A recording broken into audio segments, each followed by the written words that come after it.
Iran വിഷയത്തിൽ അമേരിക്കയുടെ അന്തിമ തീരുമാനം നാളെ. പ്രധാന ഉപദേശകരുമായി കരട് നിർദ്ദേശം ചർച്ച ചെയ്തതായും ഇറാനുമായി ഒരു കരാറിനരികെ എത്തിയതായും ട്രംപ് പറഞ്ഞു. യുദ്ധവിരാമം ലക്ഷ്യമിട്ട് 14 ധാരണാപത്രം രൂപപ്പെടുത്തിയതായി ഇറാൻ അറിയിച്ചു. MC നാസറും മുഹമ്മദ് അബ്ബാസും ചേർന്ന് വിവരങ്ങൾ നൽകാനായി ആദ്യം MC നാസറിലേക്കാണ്. നാസർ പറഞ്ഞതുപോലെ തന്നെ യുദ്ധം പുനരാരംഭിക്കുമോ അതല്ലെങ്കിൽ മറിച്ച് വീണ്ടും ഒരു കരാറിലേക്ക് എത്തുമോ എന്ന കാര്യത്തിൽ വ്യക്തത നാളെയോടെ ഉണ്ടാകുമെന്ന് പ്രതീക്ഷിക്കാമല്ലേ നാസർ? അനീഷ, തീർച്ചയായിട്ടും ഏതാണ്ട് 50-50 ചാൻസാണ് ഇപ്പോൾ ഏറ്റവും അവസാനം നടത്തിയ പ്രതികരണത്തിൽ അമേരിക്കൻ പ്രസിഡന്റ് ട്രംപ് തന്നെ വ്യക്തമാക്കുന്നത്. കാരണം വലിയ തോതിൽ ഒരു കരാറിലേക്ക് ഇരു രാജ്യങ്ങളും എത്തിച്ചേർന്നതായിട്ട് ട്രംപ് പറയുന്നുണ്ട്. അതേസമയം താൻ മുന്നോട്ട് വെച്ചിരിക്കുന്ന ചില ഉപാധികളുണ്ട്, പ്രധാനമായിട്ടും ആണവ പദ്ധതിയുമായി ബന്ധപ്പെട്ട കാര്യം. അക്കാര്യത്തിൽ കൃത്യമായിട്ടുള്ള ഒരു വ്യവസ്ഥ ഈ കരാറിൽ ഉണ്ടാകണം.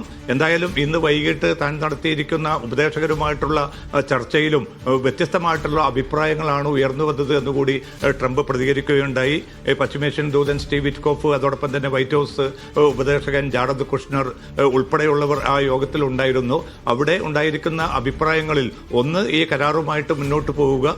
അതോടൊപ്പം തന്നെ മറ്റൊരു അഭിപ്രായം ഉയർന്നു വന്നിരിക്കുന്നത് ഏറ്റവും കഠിനമായിട്ടുള്ള ഒരു ആക്രമണം പുനരാരംഭിക്കുക ഇറാനുമേൽ എന്ന രണ്ട് അഭിപ്രായങ്ങൾ രൂപപ്പെട്ടു. ഇതിന്റെ അടിസ്ഥാനത്തിലാണ് നാളെ വീണ്ടും യോഗം ചേർന്നുകൊണ്ട് അതിൽ American vice president JD Vance കൂടി ആ യോഗത്തിൽ ഉണ്ടാകുമെന്നാണ് ട്രംപ് അറിയിച്ചിരിക്കുന്നത്. ആ യോഗത്തിലായിരിക്കും ഒരു അന്തിമ തീരുമാനം കൈക്കൊള്ളുക എന്നാണ് ട്രംപ് ഔദ്യോഗികമായി വെളിപ്പെടുത്തിയിരിക്കുന്നത്. എന്തായാലും വിവിധ അമേരിക്കൻ മാധ്യമങ്ങൾക്ക് നൽകിയ പ്രതികരണത്തിൽ വലിയ തോതിൽ തന്നെ ഒരു കരാറിലേക്ക് അടുക്കാൻ തങ്ങൾക്ക് സാധിച്ചു എന്ന പോസിറ്റീവായിട്ടുള്ള ഒരു ഘടകത്തിന് തന്നെയാണ് ട്രംപ് ഊന്നൽ നൽകുന്നത്. അതോടൊപ്പം തന്നെ പിന്നിട്ട 2 ദിവസങ്ങളായി തെഹ്റാനിൽ തങ്ങിയിരിക്കുന്ന പാകിസ്ഥാന്റെ സൈനിക മേധാവി അസിം മുനീർ അല്പം മുമ്പ് പാകിസ്ഥാനിലേക്ക് തിരികെ മടങ്ങിയിട്ടുണ്ട്. അതേസമയം ആഭ്യന്തരമന്ത്രി തെഹ്റാനിൽ തന്നെ തങ്ങുകയാണ്. എന്തായാലും വലിയ ഒരു പ്രതീക്ഷയാണ് പാകിസ്ഥാൻ ഉൾപ്പെടെയുള്ള മധ്യസ്ഥ രാജ്യങ്ങൾ പങ്കുവെക്കുന്നത്. ഖത്തർ ഉൾപ്പെടെയുള്ള രാജ്യങ്ങളുടെ ശക്തമായിട്ടുള്ള ഇടപെടൽ കൂടി പാകിസ്ഥാനോടൊപ്പം തന്നെ ഈ ഒരു ചർച്ച ഈ ഒരു സ്വഭാവത്തിലേക്ക് വലിയ തോതിലെങ്കിലും കൊണ്ടുവരുന്നതിൽ നിർണായകമായിട്ടുള്ള ഒരു പങ്ക് വഹിച്ചിട്ടുണ്ട്. അതോടൊപ്പം തന്നെ മറ്റ് തുർക്കി ഉൾപ്പെടെ, ഈജിപ്ത് ഉൾപ്പെടെ, സൗദി അറേബ്യ ഉൾപ്പെടെയുള്ള രാജ്യങ്ങളും തങ്ങളുടെ ഒരു ഭാഗധേയം വലിയ തോതിൽ തന്നെ നിർണ്ണയിച്ചു എന്ന് വേണം മനസ്സിലാക്കാൻ. പക്ഷേ ഒരു കരാറിലേക്ക് ഇത് എത്തിച്ചേരുമോ എന്നത് സംബന്ധിച്ച ഒരു ആശങ്ക ഈ ഘട്ടത്തിലും നിലനിൽക്കുകയാണ്. അതിന് പ്രധാന കാരണം ഇസ്രായേൽ പ്രധാനമന്ത്രി നെതന്യാഹു നടത്തിയിരിക്കുന്ന പ്രതികരണമാണ്. കാരണം തങ്ങളുടെ താല്പര്യങ്ങൾക്ക് അഹിതകരമായിട്ടുള്ള ഒരു നീക്കവുമായിട്ട് അമേരിക്കൻ പ്രസിഡന്റ് മുന്നോട്ട് പോവുകയില്ല. അതുകൊണ്ട് തന്നെ തങ്ങളുടെ താല്പര്യങ്ങൾ അംഗീകരിച്ചുകൊണ്ടുള്ള ഒരു കരാറിന് മാത്രമേ അമേരിക്കൻ പ്രസിഡന്റ് തയ്യാറാവുകയുള്ളൂ എന്നൊരു പ്രതികരണമാണ് ഇന്ന് വൈകിട്ട് വിളിച്ചു ചേർത്ത സുരക്ഷാ സമിതി അംഗങ്ങളുടെ യോഗത്തിൽ നെതന്യാഹു അറിയിച്ചിരിക്കുന്നത്. അതുകൊണ്ട് തന്നെ ഏതൊക്കെ വിധത്തിൽ ഈ കരാറിന് തുരങ്കം വെക്കാൻ സാധിക്കുമോ അതിനുവേണ്ടിയുള്ള തിരക്കിട്ട നീക്കങ്ങൾ ഇസ്രായേൽ പ്രധാനമന്ത്രി നെതന്യാഹു നടത്തുന്നുണ്ട്. പക്ഷേ മേഖലയിലെ രാജ്യങ്ങൾ, പ്രധാനമായിട്ടും ഗൾഫ് രാജ്യങ്ങൾ ഒറ്റക്കെട്ടായി തന്നെ ഈ കരാറുമായിട്ട് മുന്നോട്ട് പോകണം.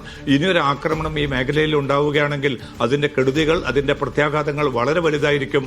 അത്തരമൊരു നീക്കത്തിന് അമേരിക്ക തുനിയരുത് എന്ന വളരെ ശക്തമായിട്ടുള്ള ഒരു നിർദ്ദേശമാണ് ഗൾഫ് രാജ്യങ്ങൾ ഒരുമിച്ച് തന്നെ ട്രംപിനെ അവതരിപ്പിച്ചിരിക്കുന്നത്. ഇപ്പോൾ അല്പം വൈകി ഒരു ഓൺലൈൻ മീറ്റിംഗ് ഈ ഗൾഫ് രാജ്യങ്ങളുടെ ഭരണാധികാരികളുമായി ബന്ധപ്പെട്ട് ട്രംപ് നടത്തുന്നുണ്ട്. ആ യോഗത്തിൽ വളരെ ഒരുമിച്ച് തന്നെ തങ്ങളുടെ ഈ ആവശ്യം ഗൾഫ് രാജ്യങ്ങൾ ഉന്നയിക്കുമെന്ന ഒരു പ്രതീക്ഷയും വിലയിരുത്തലുമാണ് ഇപ്പോൾ പുറത്തുവരുന്നത്. എന്തായാലും പിന്നിട്ട ദിവസങ്ങളിൽ ഇസ്ലാമാബാദിന്റെ ഭാഗമായിട്ട് അവരുടെ മധ്യസ്ഥതയിൽ നടന്ന ആ ചർച്ചകൾ വലിയ തോതിൽ മുന്നോട്ട് പോയിട്ടുണ്ട്. പക്ഷേ ഇറാന്റെ ഭാഗത്തു നിന്ന് ഏറ്റവും അവസാനം വരുന്ന പ്രതികരണങ്ങളും ഈ ആണവ പദ്ധതി ഉൾപ്പെടെയുള്ള വിഷയങ്ങളിൽ ഏതെങ്കിലും അർത്ഥത്തിലുള്ള ഒരു ഒത്തുതീർപ്പിനോ ഒരു കീഴടങ്ങലിനോ തങ്ങൾ തയ്യാറാവുകയില്ല.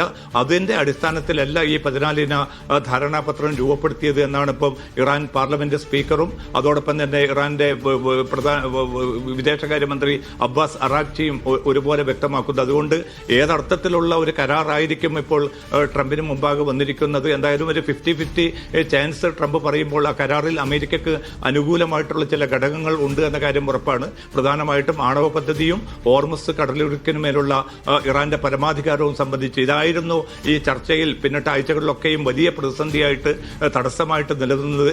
ഈ 2 കാര്യങ്ങളിൽ ഇറാൻ വിട്ടുവീഴ്ചകൾക്ക് തയ്യാറാകാതെ ഒരു നിലക്കും കരാറുമായിട്ട് മുന്നോട്ട് പോവുകയില്ല എന്ന ഒരു ശക്തമായിട്ടുള്ള പ്രഖ്യാപനമായിരുന്നു ട്രംപ് നടത്തിയത്. അപ്പോൾ അതിൽ ഏതൊക്കെ അർത്ഥത്തിലായിരിക്കും ഇറാന്റെ ഭാഗത്തു നിന്നൊരു വിട്ടുവീഴ്ചകൾ ഉണ്ടായിരിക്കുന്നത് എന്ന കാര്യം വ്യക്തമല്ല. ആ ധാരണാപത്രം തയ്യാറായിട്ടുണ്ട് എന്നാണ് ഇറാൻ പറയുന്നത്. ഇതിനു മുമ്പ് പലതവണ ഈ കരാറിലെ വ്യവസ്ഥകളുമായി ബന്ധപ്പെട്ടാണ് പ്രശ്നങ്ങൾ നിലനിന്ന് പോകുന്നത്. അമേരിക്ക പൂർണ്ണമായും അവർക്ക് അനുകൂലമാകുന്ന രീതിയിലേക്ക് കരാറിനെ വളച്ചൊടിക്കുന്നു. പക്ഷേ ഇറാനെ സംബന്ധിച്ചിടത്തോളം അവരുടെ അസ്തിത്വം, അതിനെതിരെ ഒരു നടപടിയും, അത് പണയം വെച്ചുകൊണ്ട് ഒരു നടപടിക്കും ഇല്ല എന്ന് ഇറാൻ ആവർത്തിച്ച് പറയുകയും ചെയ്യുന്നുണ്ട്. ഈ 14 നിർദ്ദേശങ്ങൾ അമേരിക്കയ്ക്ക് കൂടി സ്വീകാര്യമാകുന്നതാണോ? എന്താണ് ഈ 14 നിർദ്ദേശങ്ങൾ? അനീഷ, ഔദ്യോഗികമായിട്ട് ഈ 14 നിർദ്ദേശത്തിന്റെ വിശദാംശങ്ങൾ ഇറാൻ നേതൃത്വം ഇതുവരെ പുറത്തുവിട്ടിട്ടില്ല. പക്ഷേ രണ്ടു കൂട്ടർക്കും സ്വീകാര്യമാകുന്ന, അതേസമയം ഒരു കരാറിലേക്ക് ഏറ്റവും എളുപ്പത്തിൽ അടുക്കാവുന്ന നിർദ്ദേശങ്ങളാണ്, അതും പ്രായോഗികവും യുക്തിസഹവുമായിട്ടുള്ള നിർദ്ദേശങ്ങളാണ് തങ്ങൾ മുന്നോട്ട് വെച്ചതെന്നാണ് പാർലമെന്റ് സ്പീക്കർ മുഹമ്മദ് ബാക്കിർ കാലിബാഫ് ഇന്ന് നടത്തിയ പ്രതികരണത്തിൽ വ്യക്തമാക്കിയിരിക്കുന്നത്. ആ 14 നിർദ്ദേശങ്ങൾ ഏതൊക്കെ രൂപത്തിൽ വരും, എന്തൊക്കെയാണ് അതിന്റെ മറ്റു വിശദാംശങ്ങൾ എന്ന കാര്യം ലഭ്യമല്ല. പക്ഷേ ഒരു കാര്യത്തിൽ ഇറാൻ നേതൃത്വം ആവർത്തിച്ച് തന്നെ നിലപാട് വ്യക്തമാക്കുന്നുണ്ട്. യുറേനിയം സമ്പുഷ്ടീകരണം പൂർണ്ണമായിട്ട് നിർത്തിവെക്കുക എന്നത് രാജ്യത്തിന്റെ പൊതു താൽപര്യത്തിനും പരമാധികാരത്തിനും അതീതമായിട്ടുള്ള കാര്യമാണ്. അക്കാര്യത്തിൽ ഒരു കോംപ്രമൈസും ഉണ്ടാവുകയില്ല എന്ന് ഇറാൻ നേതൃത്വം പറയുന്നു. മറ്റൊന്നുള്ളത്, സമ്പുഷ്ടീകരിച്ച യുറേനിയം അമേരിക്കയ്ക്കോ മറ്റേതെങ്കിലും രാജ്യത്തിനോ കൈമാറുക എന്നതും അത് ഇറാനെ സംബന്ധിച്ചിടത്തോളം ഒരു നിലക്കും ചർച്ച പോലും ചെയ്യാൻ പറ്റുന്ന ഒരു കാര്യമല്ല എന്നുകൂടി ഇറാൻ നേതൃത്വം അറിയിക്കുന്നുണ്ട്. അതോടൊപ്പം തന്നെയാണ് ഏറ്റവും പരമപ്രധാനമായ മറ്റൊരു കാര്യം, ഹോർമസ് കടലിടുക്കിന് മേലുള്ള പരമാധികാരം. ആ പരമാധികാരം മറ്റേതെങ്കിലും രാജ്യങ്ങൾക്ക് പങ്കുവെക്കാനോ അല്ലെങ്കിൽ അമേരിക്ക പറയുന്ന ആ തിട്ടൂരങ്ങൾക്ക് വിധേയപ്പെട്ടുകൊണ്ട് ആ പരമാധികാരം ഉപേക്ഷിക്കാനോ തങ്ങൾ ഒരുക്കമല്ല എന്നുകൂടി ഇറാൻ പറയുമ്പോൾ അമേരിക്കയ്ക്ക് ഇപ്പോൾ സ്വീകാര്യമായിരിക്കുന്ന ഫോർമുല എന്തായിരിക്കും എന്ന് സംബന്ധിച്ച ഒരു ആശങ്ക, അവ്യക്തത നിലനിൽക്കുന്നുണ്ട്. അതോടൊപ്പം തന്നെ ആദ്യഘട്ടത്തിൽ നേരത്തെ മുതൽ ഇറാൻ പറയുന്ന ഒരു കാര്യമാണ് യുദ്ധം പൂർണ്ണമായിട്ട് അവസാനിപ്പിക്കുക. അത് ഇറാന് നേരെയുള്ള യുദ്ധം മാത്രമല്ല, ലബനാനിലും ഗസയിലും തുടരുന്ന ഈ മേഖലയിലെ എല്ലാ യുദ്ധങ്ങളും പൂർണ്ണമായിട്ട് അവസാനിപ്പിക്കണം. അവിടെ നിന്ന് അമേരിക്കൻ സൈന്യവും ഇസ്രായേൽ സൈന്യവും പൂർണ്ണമായി തന്നെ പിൻവാങ്ങണം എന്നതാണ് ഇറാൻ മുന്നോട്ട് വെച്ച നേരത്തെ തന്നെ ശക്തമായിട്ടുള്ള ഒരു ഉപാധി. അങ്ങനെ വരികയാണെങ്കിൽ ഹോർമുസ് കടലിടുക്ക് നേരത്തെ ഉള്ളതുപോലെ തന്നെ സ്വതന്ത്രമായിട്ട് ആ കപ്പൽ പാതയെ തുറന്നുവിടാൻ തങ്ങൾ ഒരുക്കമാണ്. അതേസമയം അവിടുത്തെ ക്രമീകരണം പൂർണ്ണമായും തങ്ങൾക്കായിരിക്കും എന്നുകൂടി ഇറാൻ വ്യക്തമാക്കിയിട്ടുണ്ട്. അപ്പോൾ ഇത് ആദ്യഘട്ടം. രണ്ടാമത്തെ ഒരു ഘട്ടത്തിൽ വേണമെങ്കിൽ മാസങ്ങൾ എടുത്തുകൊണ്ട് നമുക്ക് വേണമെങ്കിൽ ആണവ വിഷയം ഉൾപ്പെടെയുള്ള കാര്യങ്ങൾ ചർച്ച ചെയ്യാമെന്നതും ഇറാന്റെ ഒരു നിലപാടാണ്. ഇക്കാര്യവും ഇന്ന് പാർലമെന്റ് സ്പീക്കറും അതോടൊപ്പം തന്നെ ഇറാൻ വിദേശകാര്യമന്ത്രിയും വ്യക്തമാക്കിയിട്ടുണ്ട്. അപ്പോൾ ഇത് അമേരിക്കക്ക് സ്വീകാര്യമായിട്ടുണ്ടോ? ഇപ്പോൾ ഖത്തർ ഉൾപ്പെടെയുള്ള രാജ്യങ്ങളുടെ ഒരു ഇടപെടൽ കൂടി വന്ന ഒരു ഘട്ടത്തിൽ അമേരിക്കക്ക് ആ ഒരു സമ്മർദ്ദം, ഗൾഫ് മേഖലയുടെ രാജ്യങ്ങളുടെ ഭാഗത്തു നിന്നുള്ള പൊതുസമ്മർദ്ദത്തെ നിരാകരിച്ചുകൊണ്ട് മുന്നോട്ട് പോവുക എന്നതും ദുഷ്കരമായിരിക്കും. അതോടൊപ്പം തന്നെ ആഭ്യന്തരമായിട്ട് ട്രംപ് നേരിടുന്ന ഒട്ടേറെ പ്രതിസന്ധികളുണ്ട്. ഊർജ്ജ മേഖല ആഗോളതലത്തിൽ രൂപപ്പെട്ടിരിക്കുന്ന ആ പ്രതിസന്ധിയുണ്ട്. അതുകൊണ്ട് എത്രയും പെട്ടെന്ന് ഒരു മാന്യമായിട്ടുള്ള ഒരു കരാറിലേക്ക് എത്തിച്ചേരുക എന്നത് തന്നെയാണ് ട്രംപിന് നിർബന്ധമായിരിക്കുന്നത്. ഇറാനാകട്ടെ അതിശക്തമായിട്ടുള്ള നിലപാടിൽ ഇനി യുദ്ധമാണെങ്കിൽ അതിനുള്ള നടപടിക്രമങ്ങളാണ് പുരോഗമിക്കുന്നത്. നാസർ തുടരൂ, ഞാൻ നാസറിലേക്ക് എത്താം. ഇറാനും യുഎസിനും ഇടയിലെ ചർച്ചകൾ പുരോഗമിക്കുകയെ സമാധാന ശ്രമങ്ങൾ ഊർജിതമാക്കിയിരിക്കുകയാണ് ഖത്തർ. പുതിയ സംഭവ വികാസങ്ങളിൽ ഖത്തർ അമീർ യുഎസ് പ്രസിഡന്റുമായി ഫോണിൽ ചർച്ച നടത്തിയിട്ടുണ്ട്. ഇറാൻ വിദേശകാര്യമന്ത്രിയുമായി ഖത്തർ പ്രധാനമന്ത്രിയും ആശയവിനിമയം നടത്തിയിട്ടുണ്ട്. ബ്രിട്ടീഷ് വിദേശകാര്യ സെക്രട്ടറിയുമായും GCC നേതാക്കളുമായും ഖത്തർ നിരന്തരം ബന്ധപ്പെടുന്നുമുണ്ട്. എന്നോടൊപ്പം അബ്ബാസ് മുഹമ്മദ് കൂടി ചേരുകയാണ് ദോഹയിൽ നിന്ന് വിവരങ്ങൾ നൽകാൻ. അബ്ബാസ്, ഈ പറഞ്ഞതുപോലെ തന്നെ നാളെ ഒരു അന്തിമ തീരുമാനം ഉണ്ടാകുമെന്നാണ് നമ്മൾ പ്രതീക്ഷിക്കുന്നത്. 50-50 ചാൻസ് ആണ് എന്നാണ് MC നാസർ പറയുന്നത്. ഏതായാലും ഈ ആക്രമണം പുനരാരംഭിക്കുകയാണെങ്കിൽ അത് ഏറ്റവും കൂടുതൽ എഫക്ട് ചെയ്യാൻ പോകുന്നത് ഈ ഇടയിലുള്ള ഗൾഫ് രാജ്യങ്ങളെ തന്നെയായിരിക്കും. അതുകൊണ്ട് തന്നെ അവരുടെ പ്രതിരോധ സംവിധാനങ്ങൾ സജ്ജമാണ് എങ്കിൽ പോലും ആക്രമണങ്ങൾ പുനരാരംഭിക്കാതെ മുന്നോട്ട് പോകണം, ഒരു കരാറിലേക്ക് എത്തണമെന്ന ആവശ്യമാണ് ഗൾഫ് രാജ്യങ്ങൾ ഒന്നടങ്കം, പ്രത്യേകിച്ച് ഖത്തറും ഒമാനും ഉൾപ്പെടെ സ്വീകരിക്കുന്നത്. ഇവരുടെ ഇടപെടൽ എത്ര കണ്ട് നിർണായകമാണ് അബ്ബാസ് നാളത്തെ ചർച്ചയിൽ?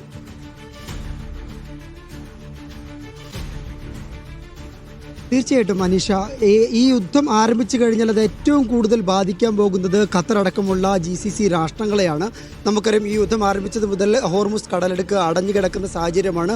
അതിലൂടെ ഷിപ്മെൻറ്റുകൾ വളരെ നാമമാത്രമായ രീതിയിൽ മാത്രമാണ് നിലവിൽ നടന്നുകൊണ്ടിരിക്കുന്നത്. അതുകൊണ്ട് തന്നെ ഈ യുദ്ധത്തിൻ്റെ ഏറ്റവും വലിയ പ്രത്യാഘാതവും കെടുതിയും അനുഭവിക്കുന്നത് GCC രാഷ്ട്രങ്ങളാണ്. അതുകൊണ്ട് യുദ്ധം ആരംഭിക്കരുത് എന്നുള്ള ഉറച്ച നിലപാടോടുകൂടി തന്നെയാണ് ഖത്തർ ഇക്കാര്യത്തിൽ ഇടപെടുന്നത്. ഖത്തർ നേരത്തെ ഇക്കാര്യത്തിൽ പറഞ്ഞിരുന്നത് ഇതുമായി ബന്ധപ്പെട്ട യുഎസിനും ഇറാനും ഇടയിലെ മധ്യസ്ഥത, അതുമായി ബന്ധപ്പെട്ട് തങ്ങൾ മുന്നിലുണ്ടാകില്ല എന്നുള്ളതാണ്. എന്നാൽ ഇപ്പോഴും ഖത്തറിൻ്റെ നിലപാട് അത് തന്നെയാണ്. തങ്ങൾ ആക്രമിക്കപ്പെട്ടത് കൊണ്ട് തന്നെ പ്രത്യക്ഷമായിട്ടുള്ള ഒരു മധ്യസ്ഥതയ്ക്ക് തങ്ങളില്ല എന്ന് പറയുമ്പോൾ തന്നെ ഒരു സെക്കൻഡറി മീഡിയേറ്ററായിട്ട് കഴിഞ്ഞ ഒരു മാസമായിട്ട് ഖത്തർ നിരന്തരമായിട്ട് ഈ വിഷയത്തിൽ ഇടപെടുന്നുണ്ട്. അതിൻ്റെ ഭാഗമായിട്ട് ഖത്തർ പ്രധാനമന്ത്രി Sheikh Mohammed bin Abdulrahman bin Jassim Al Thani US-ലെത്തി US വൈസ് പ്രസിഡന്റ് JD വാൻസുമായിട്ട് സംസാരിച്ചിരുന്നു. അതിനുശേഷം GCC-യിലെയും അതുപോലെ തന്നെ ഗൾഫിലെയും നേതാക്കളുമായി അദ്ദേഹം നിരന്തരമായിട്ട് ആശയവിനിമയം നടത്തുന്നുണ്ട്. ഇന്നുകൂടി പ്രധാനപ്പെട്ട GCC രാഷ്ട്ര നേതാക്കളുമായി ഖത്തർ പ്രധാനമന്ത്രിയും അതുപോലെ തന്നെ ഖത്തർ അമീറും ആശയവിനിമയം നടത്തി. Qatar Amir Sheikh Tamim bin Hamad Al താനി അദ്ദേഹം US പ്രസിഡന്റ് ഡൊണാൾഡ് ട്രംപുമായിട്ട് ഇന്ന് ഈ വിഷയത്തിൽ ചർച്ച നടത്തുകയുണ്ടായി. ഇതോടൊപ്പം തന്നെ ഖത്തർ പ്രധാനമന്ത്രി ഇറാൻ വിദേശകാര്യമന്ത്രി എന്ന് വിളിച്ചു എന്നുള്ളത് വളരെ പ്രധാനപ്പെട്ട മറ്റൊരു പോയിന്റ് എന്ന് പറയുന്നത് ഈ ഒരു യുദ്ധം ആരംഭിച്ച ശേഷം ഏകദേശം ആറ് തവണയാണ് ഖത്തർ പ്രധാനമന്ത്രി ഇറാൻ വിദേശകാര്യമന്ത്രിയുമായിട്ട് ഈ വിഷയത്തിൽ ആശയവിനിമയം നടത്തുന്നത്. ഇതിൽ രണ്ട് കാര്യങ്ങളാണ് പ്രധാനമായിട്ടും ഇരുവരും ചർച്ച ചെയ്യാറുള്ളത്. ഒന്ന് ഡീഎസ്കലേഷനുമായി ബന്ധപ്പെട്ടാണ്. ഇതുമായി ബന്ധപ്പെട്ട ഇറാൻ US-ഉമായി ബന്ധപ്പെട്ട സംഘർഷത്തിൻ്റെ ഒരു അവസാനത്തിന് ഒരു കോംപ്രഹെൻസീവ് ആയിട്ടൊരു പാക്കേജിന് ഒരു സമാധാന ഉടമ്പടി അതിനെ പിന്തുണക്കണം എന്നുള്ള രീതിയിലാണ് ഖത്തർ പ്രധാനമന്ത്രി അതിനുള്ള എല്ലാ പിന്തുണയും തങ്ങൾ നൽകുമെന്നാണ് ഖത്തർ പ്രധാനമന്ത്രി അറിയിച്ചിട്ടുള്ളത്. ഏതായാലും ഇറാൻ വിദേശകാര്യമന്ത്രിയുമായിട്ടുള്ള കൂടിക്കാഴ്ചയിൽ മറ്റൊരു പ്രധാനപ്പെട്ട കാര്യം അദ്ദേഹം സൂചിപ്പിക്കുന്നത് ഹോർമുസ് കടലിടുക്കുമായി ബന്ധപ്പെട്ടാണ്. ഹോർമുസ് കടലിടുക്ക് അടച്ചിടരുത്. അത് അടച്ചിടുന്നത് ആഗോള സമ്പദ് വ്യവസ്ഥയും ആഗോള ഊർജ്ജ വിതരണത്തെയും ഗുരുതരമായി ബാധിക്കുന്നുണ്ട്. ഹോർമുസ് കടലിടുക്ക് ഒരു സ്വാഭാവിക കടൽ മാത്രമാണ്. ഏതെങ്കിലും കക്ഷിക്ക് ആ ഒരു കടലിന് മേൽ ആധിപത്യം സ്ഥാപിക്കാനുള്ള അവകാശം സ്ഥാപിക്കാനുള്ള റൈറ്റ് ഇല്ല എന്നാണ് അദ്ദേഹം വ്യക്തമാക്കിയിട്ടുള്ളത്. ഇതോടൊപ്പം തന്നെ GCC-യിൽ നിന്ന് സൗദി വിദേശകാര്യമന്ത്രി ഫൈസൽ ബിൻ ഫർഹാൻ, അതുപോലെ തന്നെ UAE വിദേശകാര്യമന്ത്രി അബ്ദുള്ള ബിൻ സായിദ്, അതുപോലെ UAE-യിൽ നിന്നുള്ള തന്നെ UAE-യുടെ സുരക്ഷാ ഉപദേഷ്ടാവ് ഷെയ്ഖ് താനൂൻ എന്നിവരുമായിട്ടും അദ്ദേഹം കൂടിക്കാഴ്ച നടത്തുന്നു. ഇതോടൊപ്പം തന്നെ ബ്രിട്ടൻ്റെ വിദേശകാര്യ സെക്രട്ടറി വെറ്റോ കൂപ്പറുമായി ഖത്തർ പ്രധാനമന്ത്രി സംസാരിക്കുന്നുണ്ട്. ഏതായാലും ഖത്തർ യൂറോപ്പുമായിട്ട് അതുപോലെ തന്നെ GCC രാഷ്ട്രങ്ങളുമായിട്ട് ഇതോടൊപ്പം തന്നെ ഈ മധ്യസ്ഥതയിലെ വളരെ പ്രധാനപ്പെട്ട റോൾ വഹിക്കുന്ന ഈജിപ്തുമായിട്ട് ഈജിപ്ത് വിദേശകാര്യമന്ത്രി ബദൽ അൽ അത്തിയുമായിട്ടൊക്കെ ഇന്ന് ഖത്തർ പ്രധാനമന്ത്രി കൂടിക്കാഴ്ച നടത്തുന്നുണ്ട്. ഖത്തർ പ്രധാനമന്ത്രിയുടെയും അതുപോലെ തന്നെ ഖത്തർ അമീറിൻ്റെയും ഇക്കാര്യത്തിൽ ഉള്ള സജീവമായിട്ടുള്ള ചടുലമായിട്ടുള്ള സംഭാഷണങ്ങൾ ചർച്ചകൾ ഒക്കെ ഈ ഒരു നിർണായക ഘട്ടത്തിൽ വളരെ പ്രധാനപ്പെട്ടതാണ് നമ്മൾ മനസ്സിലാക്കുന്നു. അന്താരാഷ്ട്ര മാധ്യമമായ റോയിട്ടേഴ്സ് റിപ്പോർട്ട് ചെയ്യുന്നത് പ്രകാരം ഖത്തറിൽ നിന്നുള്ളൊരു സംഘം ടെഹ്റാനിലുണ്ട്. എന്നാൽ അത് ഖത്തർ വിദേശകാര്യ മന്ത്രാലയമോ അതുപോലെ തന്നെ ബന്ധപ്പെട്ട ഔദ്യോഗിക വൃത്തങ്ങളോ ഇതുവരെ അതേക്കുറിച്ച് പ്രതികരിച്ചിട്ടില്ല. എങ്കിൽ പോലും ഖത്തർ ഇക്കാര്യത്തിൽ ഒരു സെക്കൻഡറി മീഡിയേറ്റർ എന്നുള്ള നിലയിൽ വളരെ ചടുലമായ രാഷ്ട്രീയ നീക്കങ്ങൾ നടത്തുന്നുണ്ട്. അത് പോസിറ്റീവായിട്ടുള്ള ഔട്ട്കം ഉണ്ടാക്കുന്നുണ്ട് എന്നാണ് നമ്മൾ ഏറ്റവും പുതിയ സംഭവ വികാസങ്ങൾ വാർത്തകൾ വരുമ്പോൾ നമ്മൾ മനസ്സിലാക്കുന്നത്. അത് വിജയത്തിലെത്തുമെന്ന് തന്നെയാണ് നമ്മൾ പ്രത്യാശിക്കുന്നത്. അനീഷ. അബ്ബാസ് തുടരൂ. ഞാൻ തിരികെ എത്താം. ഒരിക്കൽ കൂടി MC നാസറിലേക്ക് പോവുകയാണ്. നാസർ, നാളെ ലോകത്തിന്റെ കണ്ണുകൾ അത് തെഹ്റാനിലേക്കാണ്. ഈ പറഞ്ഞതുപോലെ തന്നെ മറ്റൊരു പ്രധാനപ്പെട്ട അപ്ഡേറ്റ് വരുന്നത് നെതന്യാഹുവിന്റെ നേതൃത്വത്തിൽ യോഗം ചേരാൻ തീരുമാനിച്ചിരിക്കുന്നു എന്നുള്ളതാണ്. ഒരുപക്ഷെ ഈ യുദ്ധം ആരംഭിക്കുന്നത് ഏറ്റവും പ്രധാനപ്പെട്ട കാരണം അത് നെതന്യാഹുവിന്റെയും ഇസ്രായേലിന്റെയും സമ്മർദ്ദം അമേരിക്കയ്ക്ക് മുകളിൽ ഉണ്ടായിരുന്നു. അത് തന്നെയാണ് നമ്മൾ ഈ വെടിനിർത്തൽ കരാറിന്റെ ഓരോ ഘട്ടങ്ങളിലും കണ്ടിരുന്നത്. അവസാന നിമിഷം നെതന്യാഹു ഒരു യോഗം വിളിക്കുന്നു, ഇടപെടൽ നടത്തുന്നു. ആ ചർച്ച അവിടെ പാതി വഴിയിൽ നിലച്ചു പോകുന്ന കാഴ്ച നമ്മൾ ഇതിനു മുമ്പും കണ്ടിട്ടുണ്ട്.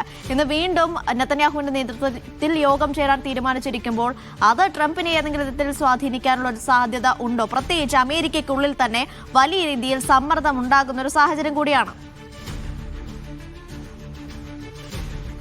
അനീഷ, തീർച്ചയായിട്ടും ഈ ആശങ്ക പൊതുവെ തന്നെ എല്ലാ രാജ്യങ്ങളും പങ്കുവെക്കുന്ന ഒരു അടിസ്ഥാനപരമായിട്ടുള്ള യാഥാർത്ഥ്യവുമായി ചേർന്ന് നിൽക്കുന്ന ഒരു ആശങ്ക തന്നെയാണ്. കാരണം കഴിഞ്ഞ ചൊവ്വാഴ്ച ഇറാനുമേൽ ആക്രമണം പുനരാരംഭിക്കാൻ തീരുമാനിച്ചിരുന്ന ഘട്ടത്തിൽ ഗൾഫ് രാജ്യങ്ങളുടെ പ്രത്യേകിച്ച് UAE, സൗദി അറേബ്യ, ഖത്തർ ഉൾപ്പെടെയുള്ള രാജ്യങ്ങളുടെ ഭരണാധികാരികളുടെ അഭ്യർത്ഥന മാനിച്ചുകൊണ്ടാണ് താൻ അത് നിർത്തിവെക്കാൻ തീരുമാനിച്ചത് എന്ന് ട്രംപ് തന്നെ അറിയിച്ചിരുന്നു. പക്ഷേ ഇതുമായി ബന്ധപ്പെട്ട് നെതന്യാഹുവും ട്രംപും തമ്മിൽ നടന്ന ടെലിഫോൺ സംഭാഷണത്തിൽ വലിയ തോതിലുള്ള വിയോജിപ്പുകൾ ഇരു നേതാക്കൾക്കും ഇടയിൽ പ്രകടമായതായിട്ട് അമേരിക്കൻ മാധ്യമങ്ങൾ തന്നെ അന്ന് റിപ്പോർട്ട് ചെയ്തിരുന്നു. കാരണം ആക്രമണം എത്രയും പെട്ടെന്ന് പുനരാരംഭിക്കണം, അവിടെയുള്ള ഇറാനിലുള്ള വൈദ്യുത കേന്ദ്രങ്ങളും അതോടൊപ്പം തന്നെ ഊർജ്ജ കേന്ദ്രങ്ങളും തകർക്കണം, ബാലിസ്റ്റിക് മിസൈൽ കേന്ദ്രങ്ങൾ ഇനിയും നിരവധിയുണ്ട്, അതും തകർക്കണം എന്നതുൾപ്പെടെയുള്ള നിർദ്ദേശങ്ങളായിരുന്നു നെതന്യാഹു ട്രംപിന് മുമ്പാകെ വെച്ചത്. പക്ഷേ നയതന്ത്ര പ്രശ്നപരിഹാരത്തിന് ഒരു ചാൻസ് തനിക്ക് നൽകിയേ മതിയാകൂ, അത്രയും സമ്മർദ്ദം താൻ നേരിടുന്നുണ്ട് എന്ന ഒരു പ്രതികരണമായിരുന്നു ട്രംപ് നടത്തിയതെന്ന് വിവിധ അമേരിക്കൻ മാധ്യമങ്ങൾ മാധ്യമങ്ങളും റിപ്പോർട്ട് ചെയ്ത സാഹചര്യമുണ്ടായിരുന്നു. ഇന്നിപ്പോൾ വൈകിട്ട് സുരക്ഷാ മേധാവികളുടെ യോഗം നെതന്യാഹു വിളിച്ചു ചേർത്തിരുന്നു. പക്ഷേ യോഗത്തിലും കൃത്യമായിട്ടുള്ള ഒരു തീരുമാനമോ തീർപ്പോ ഉണ്ടായിട്ടില്ല. പക്ഷേ അമേരിക്ക ഇപ്പോൾ നടത്തിക്കൊണ്ടിരിക്കുന്ന ഈ ചർച്ചകളോടുള്ള വളരെ ശക്തമായിട്ടുള്ള എതിർപ്പ് നെതന്യാഹു ഉന്നയിച്ചു എന്നാണ് ഇസ്രായേൽ മാധ്യമങ്ങൾ പലതും ഇപ്പോൾ റിപ്പോർട്ട് ചെയ്യുന്നത്. കാരണം ഇതിൽ ബാലിസ്റ്റിക് മിസൈൽ പദ്ധതിയും അതോടൊപ്പം തന്നെ യുറേനിയം സമ്പുഷ്ടീകരണവും ഉൾപ്പെടെയുള്ള കാര്യങ്ങളിൽ വളരെ കൃത്യമായിട്ടുള്ള ഒരു തീരുമാനവും നടപടിയുമാണ് വേണ്ടത്. പക്ഷെ അതുണ്ടാകുന്നില്ല എന്നത് തങ്ങളെ സംബന്ധിച്ചിടത്തോളം തങ്ങൾ നിലനിൽപ്പിനെ ബാധിക്കുന്ന ഒരു പ്രശ്നമാണ്. കാരണം വളരെ ചുരുങ്ങിയ ആഴ്ചകൾക്കുള്ളിൽ തന്നെ ഇറാൻ സൈനികമായിട്ട് വലിയ തോതിൽ ശക്തി സംഭരിക്കുന്ന ഒരു സാഹചര്യം ഉണ്ടായിട്ടുണ്ട്. അതുകൊണ്ട് ഈ ആക്രമണം പുനരാരംഭിക്കണം എന്ന ഒരു നിലപാടിൽ നെതന്യാഹു ഉറച്ചു നിൽക്കുകയാണെങ്കിൽ തീർച്ചയായിട്ടും ഇപ്പോൾ രൂപപ്പെട്ടിരിക്കുന്ന പ്രതീക്ഷകൾ തകിടം മറിയാനുള്ള വലിയ സാധ്യത കൂടി ലോകരാജ്യങ്ങൾ മുന്നിൽ കാണുന്നുണ്ട്. ഏതായാലും നാളെ നിർണായക ചർച്ച നടക്കാനിരിക്കുന്നു. 14 നിർദ്ദേശങ്ങൾ ഇറാൻ സമർപ്പിച്ചിട്ടുണ്ട്. നെതന്യാഹു ഇതിനിടയിൽ യോഗം വിളിച്ചിട്ടുണ്ട്. അമേരിക്കയ്ക്ക് മോൾ സമ്മർദ്ദം ചെലുത്തുകയാണ് നെതന്യാഹുവിന്റെ ലക്ഷ്യം. ഏതായാലും എന്താണ് ഈ യോഗത്തിൽ സംഭവിക്കുക, കരാറാകുമോ ഇല്ലയോ എന്നുള്ള കാര്യം നാളെയോടെ ഒരു വ്യക്തത വരും. MC നാസറും ഒപ്പം തന്നെ അബ്ബാസുമാണ് വിവരങ്ങൾ നൽകിയത്. മറ്റ് റിപ്പോർട്ടുകളിലേക്കാണ്. മേഖലയിലെ സംഭവ വികാസങ്ങളുടെ പശ്ചാത്തലത്തിൽ ഇറാൻ വിദേശകാര്യമന്ത്രി അബ്ബാസ് അറാക്ചിയും ഒമാൻ വിദേശകാര്യമന്ത്രി സയ്യിദ് ബദർ ബിൻ ഹമ്മദ് അൽ ബുസൈദിയും ഫോണിൽ സംസാരിച്ചു. മേഖലയിലെ നിലവിലെ രാഷ്ട്രീയ സാഹചര്യങ്ങളും സമുദ്ര സുരക്ഷയും ചർച്ചയായി. മിഡിൽ ഈസ്റ്റിലെ നിലവിലെ പ്രാദേശിക സാഹചര്യങ്ങളും വിവിധ നയതന്ത്ര നീക്കങ്ങളിലെ പുരോഗതിയും ഇരു നേതാക്കളും പരസ്പരം പങ്കുവച്ചു.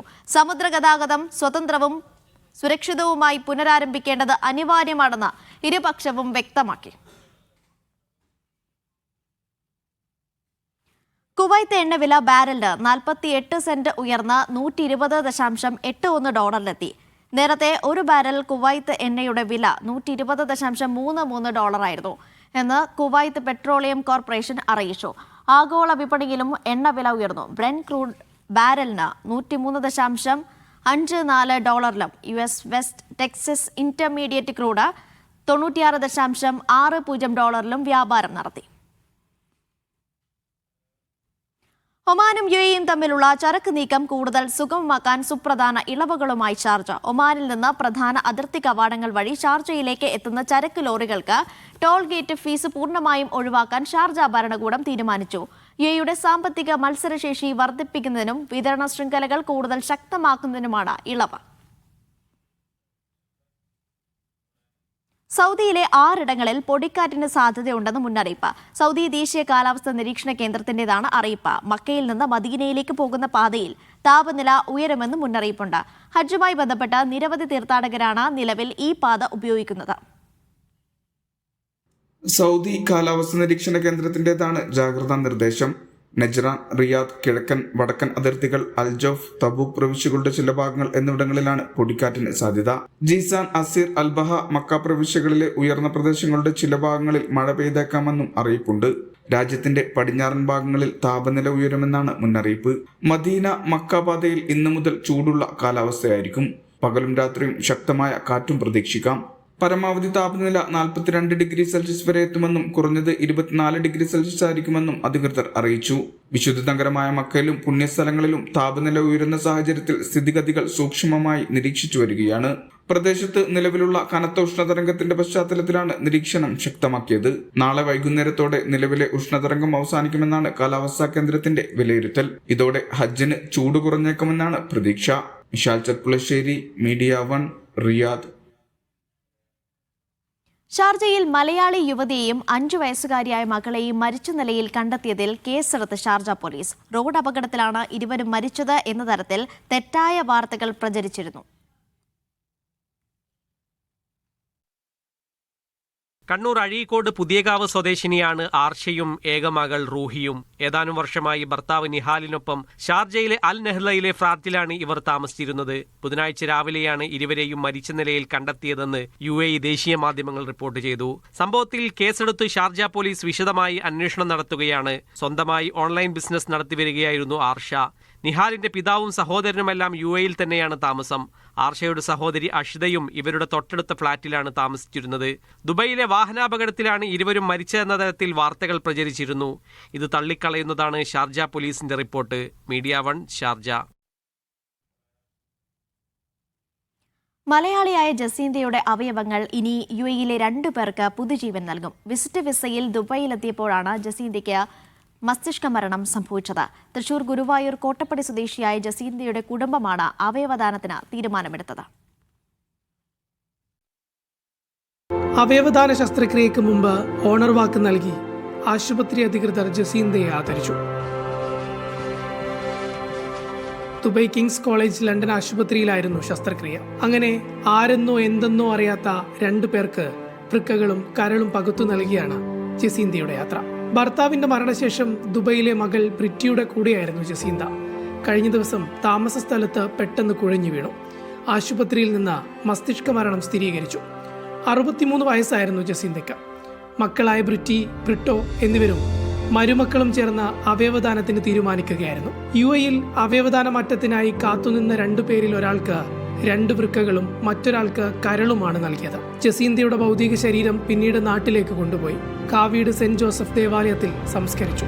വ്യാഴാഴ്ച അന്നിങ്ങനെ തല കറങ്ങി വീണു.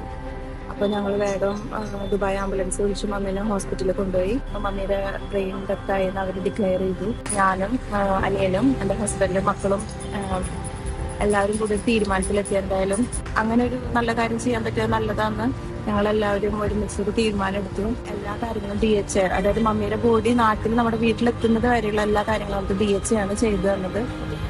Thank you Dubai government.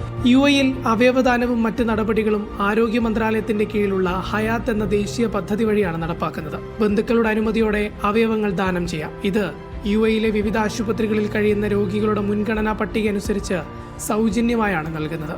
Media 1 Dubai. സൗദിയിലെ റിയാദിൽ 2 ഇടങ്ങളിൽ കൂടി പേ പാർക്കിംഗ് സംവിധാനം നടപ്പാക്കും. നാളെ മുതലായിരിക്കും നിയന്ത്രണം നടപ്പാക്കുക. പ്രദേശവാസികൾക്ക് പെർമിറ്റോടെ സൗജന്യമായി പാർക്ക് ചെയ്യും. റിയാദിലെ അൽ തആവുൻ, അൽ ഇസ്തിഹാർ എന്നിവിടങ്ങളിലാണ് പേ പാർക്കിംഗ് സംവിധാനം നടപ്പാക്കുക. King Abdullah Road, Abu Bakr al Siddiq Road എന്നിവയ്ക്കടുത്തുള്ള പ്രദേശമാണ് al Taawun. Imam Saud bin Abdul Aziz റോഡിനും ഈസ്റ്റ് റിംഗ് റോഡിനും സമീപമുള്ള മേഖലയാണ് അൽ ഇസ്തിഹാർ. ഈ മാസം 24, അതായത് നാളെ മുതലായിരിക്കും തീരുമാനം നടപ്പാക്കുക. ഈ പ്രദേശത്ത് താമസിക്കുന്നവർക്ക് സൗജന്യ പാർക്കിംഗ് അനുവദിക്കും. ഇതിനായി സൗജന്യ പാർക്കിംഗ് പെർമിറ്റുകൾ കൈപ്പറ്റണം. 1 വർഷമായിരിക്കും പെർമിറ്റിന്റെ കാലാവധി. റിയാദ് പാർക്കിംഗ് ആപ്ലിക്കേഷൻ വഴി താമസക്കാരുടെ അടുത്ത ബന്ധുക്കൾക്കും സന്ദർശകർക്കുമായി അൺലിമിറ്റഡ് പെർമിറ്റിനുള്ള സംവിധാനവുമുണ്ട്.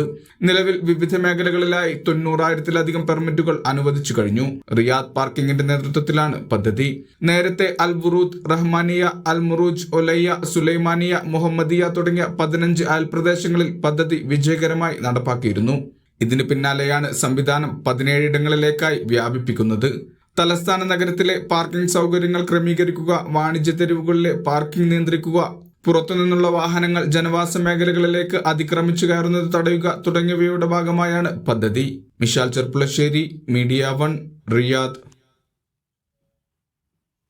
ബലിപെരുന്നാൾ അവധിക്കാലത്ത് യാത്രക്കാരുടെ തിരക്ക് പരിഗണിച്ച് ബസ് സർവീസുകളുടെ എണ്ണം വർദ്ധിപ്പിച്ച് Sharjah roads and transport authority. ഷാർജയെ മറ്റ് എമിറേറ്റുകളുമായി ബന്ധിപ്പിക്കുന്ന ഇന്റർസിറ്റി സർവീസുകൾക്കായി 155 അത്യാധുനിക ബസ്സുകളാണ് അതോറിറ്റി വിന്യസിക്കുന്നത്. അവധിക്കാലത്ത് ആകെ 9760 ഇന്റർസിറ്റി ട്രിപ്പുകൾ ഷെഡ്യൂൾ ചെയ്തിട്ടുണ്ട്.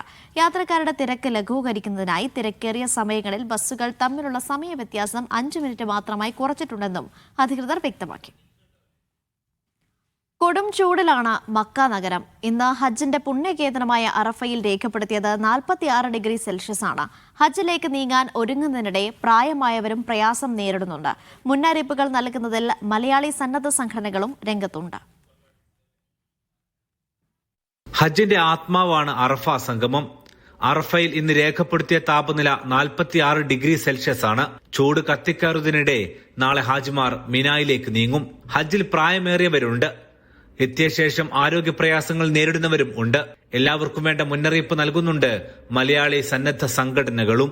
കടുത്ത ചൂടാകുമ്പോൾ തന്നെ വെള്ളം ധാരാളം കുടിക്കുകയും അതുപോലെ തന്നെ കൊട, അതുപോലെ ക്യാപ്പ് പോലുള്ള സംവിധാനങ്ങളൊക്കെ ഉപയോഗിച്ച് വെയിലുള്ള സമയങ്ങളിൽ പുറത്തിറങ്ങാതെ തമ്പിനകത്ത് കൂടുതൽ സമയം ഉപയോഗിച്ചാണ് ഹാജിമാർ കർമ്മങ്ങൾ ചെയ്യേണ്ടത്.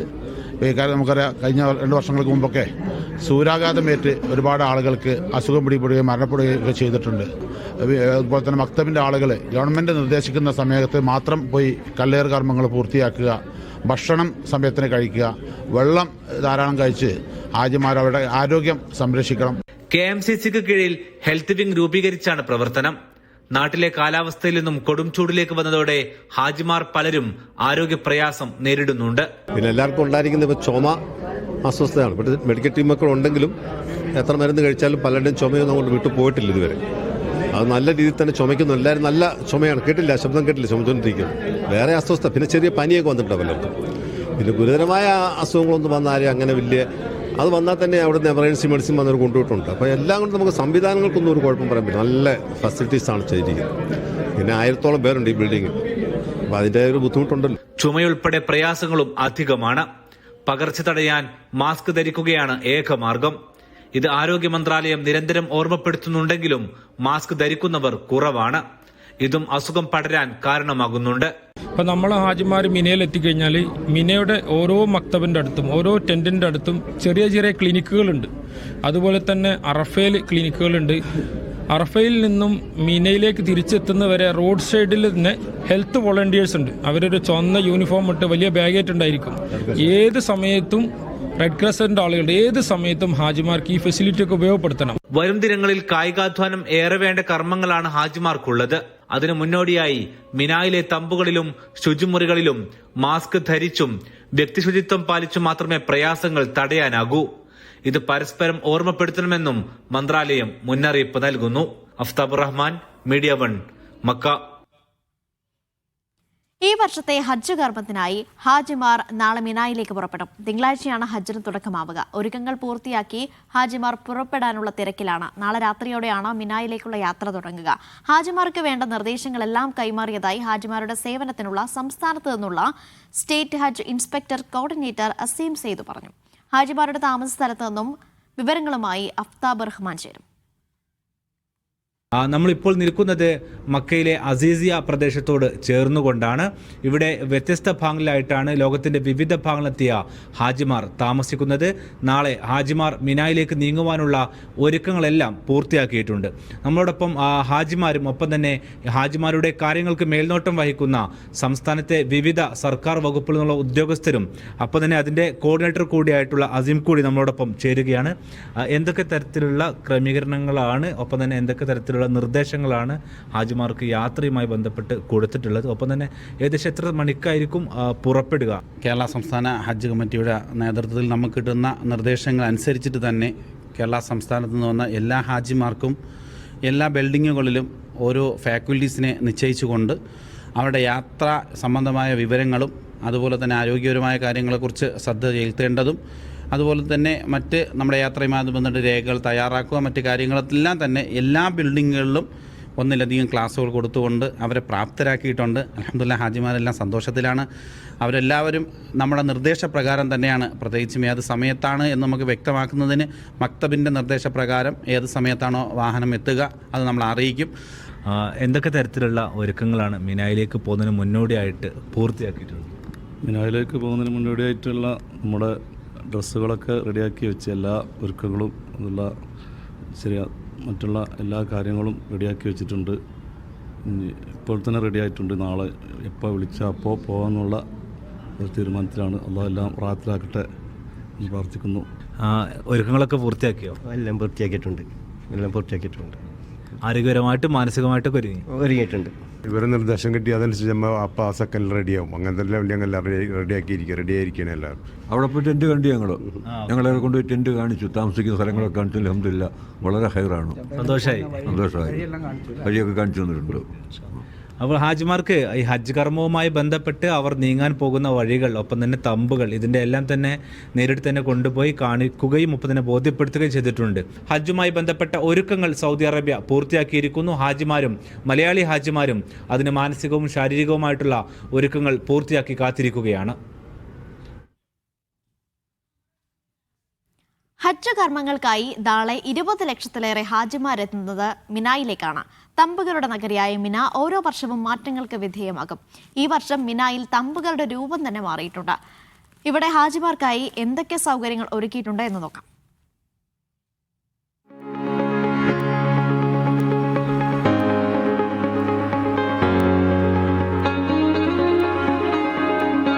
ഹജ്ജ് കർമ്മങ്ങൾക്കായി ഹാജിമാർ നാളെ മിനായിലേക്ക് എത്തുകയാണ്. ഒരുക്കങ്ങളെല്ലാം പൂർത്തിയാക്കി മിന ഹാജിമാരെ കാത്തിരിക്കുകയും ചെയ്യുന്നു. ഇത്തവണ മിനായിലുള്ള സൗകര്യങ്ങൾ എന്തെല്ലാമാണ്, ഹാജിമാർക്ക് മിന കാത്തുവച്ചിരിക്കുന്നത് എന്താണ് എന്നുള്ളതാണ് ഇനി പറയാൻ പോകുന്നത്. ഇത്തവണയും കനത്ത ചൂടിലാണ് ഹാജിമാർ മിനായിലേക്ക് എത്തുന്നത്. ഇവിടെ കാണാം ഹാജിമാർക്ക് ആവശ്യമായിട്ടുള്ള കുടിവെള്ളമെല്ലാം ഇവിടെ നിരത്തി വെച്ചിട്ടുണ്ട്.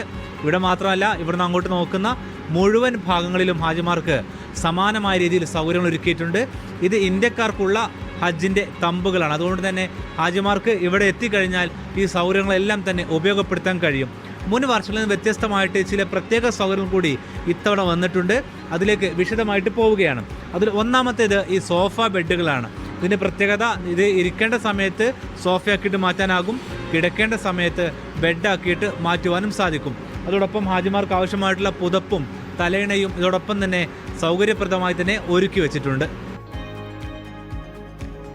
നമ്മൾ മിനായെക്കുറിച്ച് കേൾക്കുന്ന കാലം മുതലേ കേൾക്കുന്നതാണ് മിനായിലെ തമ്പുകൾ എന്നുള്ളത്. ആ തമ്പുകൾ പല രൂപത്തിൽ കോലം പിൽക്കാലത്ത് മാറിയിട്ടുണ്ട്. ആദ്യകാലത്തൊക്കെ പണ്ടൊക്കെ ഹാജിമാർ തുണി കൊണ്ടായിരുന്നു തമ്പുകൾ കെട്ടിയിരുന്നത്. പിന്നീട് തീപിടുത്തമൊക്കെ ഉണ്ടായ സമയത്ത് ഇപ്പോൾ കാണുന്നത് പോലെ തന്നെ തീ പിടിക്കാത്ത തരത്തിലുള്ള തമ്പുകളായിട്ട് പിന്നീട് മാറി.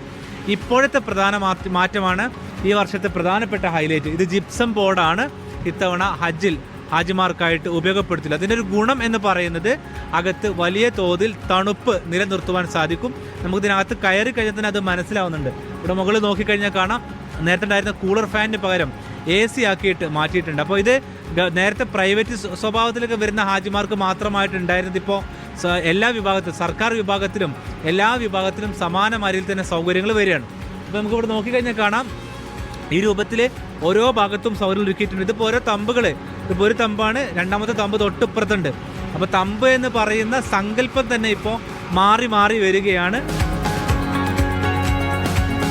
മിനായിൽ നമുക്കറിയാം ആയിരക്കണക്കിന് തമ്പുകളുണ്ട്. അപ്പോൾ ഈ ഒരു തമ്പിനകത്ത് തന്നെ 100 കണക്കിന് പേർക്ക് ഒരേ സമയം ചിലവഴിക്കാൻ കഴിയും. ഇവിടെ നമുക്ക് നോക്കിക്കഴിഞ്ഞാൽ കാണാം, ഇവിടെ തമ്പുകളുമായി ബന്ധപ്പെട്ട ചെറിയ ചെറിയ ഷട്ടറുകളുണ്ട്. ഇത് തുറന്നിട്ട് കഴിഞ്ഞാൽ ചെറിയ ചെറിയ അറകളായിട്ട് ഈ മിനായിലെ തമ്പുകൾ മാറും. അപ്പം സ്ത്രീകളൊക്കെ ഉള്ള സമയത്ത് സ്ത്രീകൾക്ക് ഇത് താഴ്ത്തിയിട്ടുകൊണ്ട് സ്ത്രീകൾക്ക് മാത്രമായിട്ട് ആ ഭാഗത്ത് തങ്ങാം. മുകളിൽ നമുക്ക് നോക്കിക്കഴിഞ്ഞാൽ കാണാം, ഇവിടെ അവരുടെ ലഗേജും മറ്റൊക്കെ സൂക്ഷിക്കുവാനുള്ള സൗകര്യങ്ങളുണ്ട്. പിന്നെ ഹാജിമാർക്കൊക്കെ എപ്പോഴും സംശയമുണ്ടാകുന്ന കാര്യമാണ്, മിന പോലെയുള്ള 20 ലക്ഷത്തോളം ഹാജിമാർ തങ്ങുന്ന സമയത്ത് അവിടെയൊക്കെ ഈ മൊബൈൽ ചാർജർ സംവിധാനങ്ങളുണ്ടോ എന്ന് ചോദിക്കാറുണ്ട്. അപ്പോൾ അവർക്കുള്ള സംശയത്തിനുള്ള ഉത്തരം കൂടിയാണിത്. ഈ രൂപത്തിൽ ഈ തമ്പുകളുടെ ഒരുപാട് ഭാഗത്ത് നിരവധി മൊബൈൽ ചാർജിങ് സംവിധാനങ്ങളും ഉണ്ട്. അപ്പോൾ ഈ തരത്തിൽ ഹാജിമാർക്ക് ഭൗതികമായ ഇവിടെ സാധ്യമാകുന്ന പരമാവധി സൗകര്യങ്ങൾ ഇത്തവണ ഒരുക്കിയിട്ടുണ്ട്. ഓരോ വർഷവും സൗകര്യങ്ങളുടെ സ്വഭാവം മാറുകയാണ്. അടുത്ത വർഷം ഇതിനേക്കാൾ മെച്ചപ്പെട്ട സൗകര്യമായിരിക്കും സ്വാഭാവികമായിട്ടും ഉണ്ടാവുക. അപ്പോൾ നമുക്ക് ഈ ബെഡ് എങ്ങനെയാണ് ഹാജിമാർ ഉപയോഗപ്പെടുത്തുക എന്നുള്ളത് നോക്കാം. ഇപ്പോൾ നമുക്ക് നേരത്തെ പറഞ്ഞതുപോലെ തന്നെ ഓരോ ബെഡിന് മുകളിലും ഇതുപോലെ തന്നെ ഒരു പുതപ്പ്, തലയിണ, അതോടൊപ്പം ഹാജിമാർക്ക് തങ്ങുവാൻ വേണ്ടിയിട്ടുള്ള ഈ സോഫ ഇതുപോലെ തന്നെ നിങ്ങൾ എടുത്തു കഴിഞ്ഞാൽ ഇത് ബെഡായിട്ട് മാറും. ഇവിടെ തലയിണയുണ്ട്, ചാരി ഇരിക്കണമെങ്കിൽ ചാരി ഇരിക്കാം. തിരികെ ആളുകൾ രാത്രിയൊക്കെ ഉറക്കം കഴിഞ്ഞ് കഴിഞ്ഞാൽ അവർക്ക് നേരെ തിരിച്ച് ഇതിട്ട് കഴിഞ്ഞാൽ അവരുടെ പ്രാർത്ഥനകളോ അല്ലെങ്കിൽ ഖുർആൻ ഓതുന്ന സമയത്തോ ഒക്കെ അവർക്ക് തിരിച്ച് ഇതുപോലെ തന്നെ രൂപത്തിൽ ചെയറായിട്ടും തമ്പുകൾ യൂസ് ചെയ്യാം. മുമ്പൊക്കെ നമുക്കറിയാം ചെറിയ കട്ടി കുറഞ്ഞ ബെഡുകളായിരുന്നു ഉണ്ടായിരുന്നത്. പക്ഷേ അതിൽ നിന്ന് മാറി കൂടുതൽ മെച്ചപ്പെട്ട സൗകര്യത്തിലേക്ക് മാറുകയാണ്. ഇങ്ങനെയൊക്കെ ആണെങ്കിൽ പോലും തിങ്ങി നിറഞ്ഞായിരിക്കും ഓരോ തമ്പുകളും ഉണ്ടാവുക. അത് മിനായിലെ പ്രത്യേകതയാണ്. കാരണം ഈ ഒരു കുറഞ്ഞ സ്ഥലത്തിനകത്ത് 20 ലക്ഷത്തോളം ഹാജിമാരെത്തുന്ന ഒരു ഇടം കൂടിയാണ് മിന എന്നറിയപ്പെടുന്നത്. ഹജ്ജിൻ്റെ ആദ്യ ദിനത്തിൽ, അതായത് ഞായറാഴ്ച വൈകിട്ട് ഹാജിമാർ ഇങ്ങോട്ടെത്തും. തമ്പുകളോട് ചേർന്ന് തന്നെയാണ് അടുക്കള ഉൾപ്പെടെയുള്ള സംവിധാനങ്ങൾ ഒരുക്കിയിട്ടുള്ളത്. ഇവിടെ നമുക്ക് നോക്കിക്കഴിഞ്ഞാൽ കാണാം, ഹാജിമാർക്ക് ഭക്ഷണം ഒരുക്കുവാനുള്ള മുഴുവൻ സജ്ജീകരണങ്ങളും തയ്യാറായി കഴിഞ്ഞിട്ടുണ്ട്.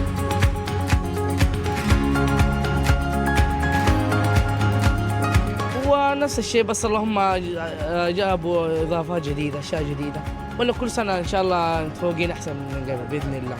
ان شاء الله الطعام في نفس الوقت اللي تبغوه انتم، فطور 3 فطور وغداء وعشاء. في 3 وجبات طبعا للحجاج، الفطور وغداء وعشاء. طبعا نحاول نقدم لهم افضل الوجبات من ناحيه الجوده والتخزين والاعاشه. ان شاء الله كل الامور ماشيه في السليم.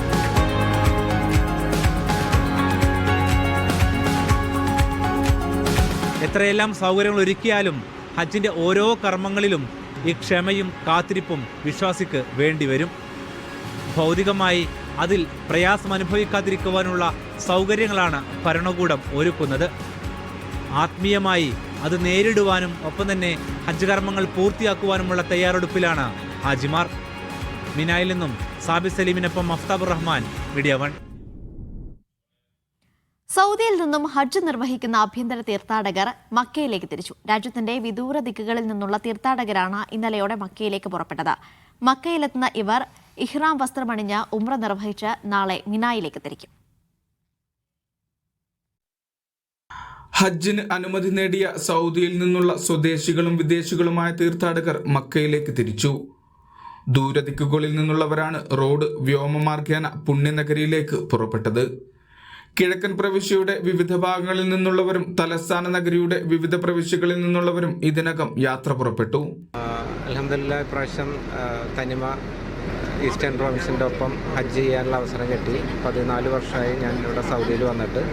ഇന്ന് മുതൽ ആഗ്രഹിച്ചിരുന്നതാണ്. ഞാനും വൈഫും കൂടി ആണ് ഇൻഷാല്ലാ പോകുന്നത്.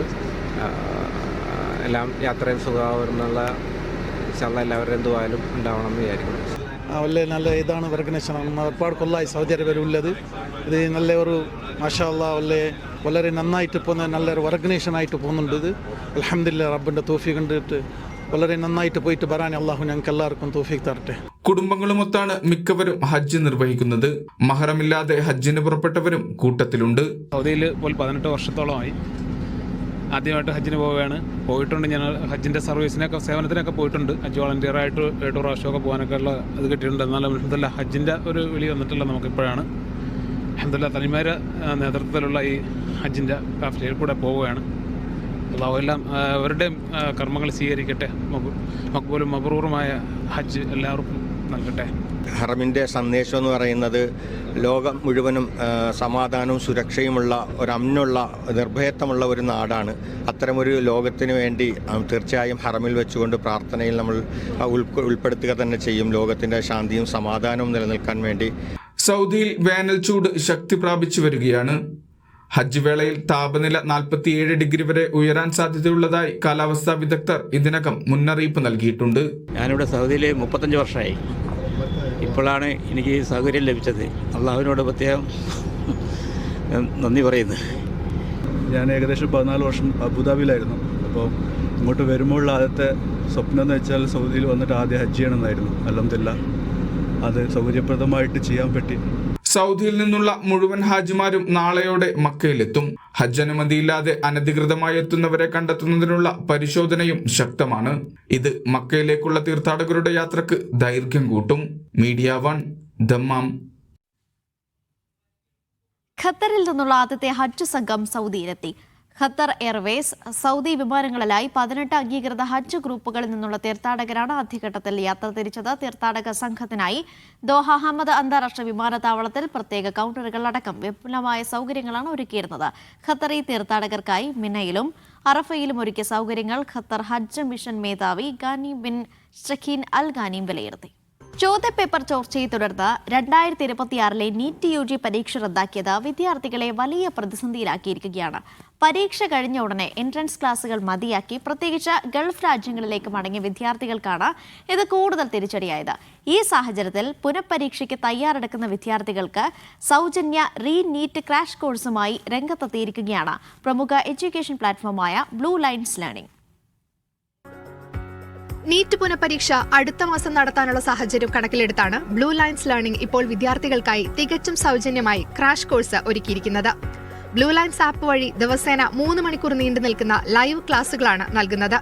ഈ മാസം 18 മുതലാണ് NEET crash course blue lines ആരംഭിച്ചിട്ടുള്ളത്. എന്നാൽ വൈകി ചേരുന്ന വിദ്യാർത്ഥികൾ ആശങ്കപ്പെടേണ്ടതില്ല. അവർക്കായി റെക്കോർഡഡ് ഫോമാറ്റിൽ ക്ലാസുകൾ ആപ്പിൽ ലഭ്യമാക്കിയിട്ടുണ്ട്. പരീക്ഷ കഴിഞ്ഞ് വിദേശത്തേക്ക് തിരിച്ചുപോയ വിദ്യാർത്ഥികൾക്ക് ഈ ഓൺലൈൻ സംവിധാനം ഏറെ ഉപകാരപ്പെടും. കയ്യിൽ പാഠപുസ്തകങ്ങൾ ഇല്ലെങ്കിൽ പോലും കൃത്യമായി പഠിക്കാൻ സഹായിക്കുന്ന രീതിയിലാണ് ആപ്പിൽ ക്ലാസുകൾ ക്രമീകരിച്ചിരിക്കുന്നത്.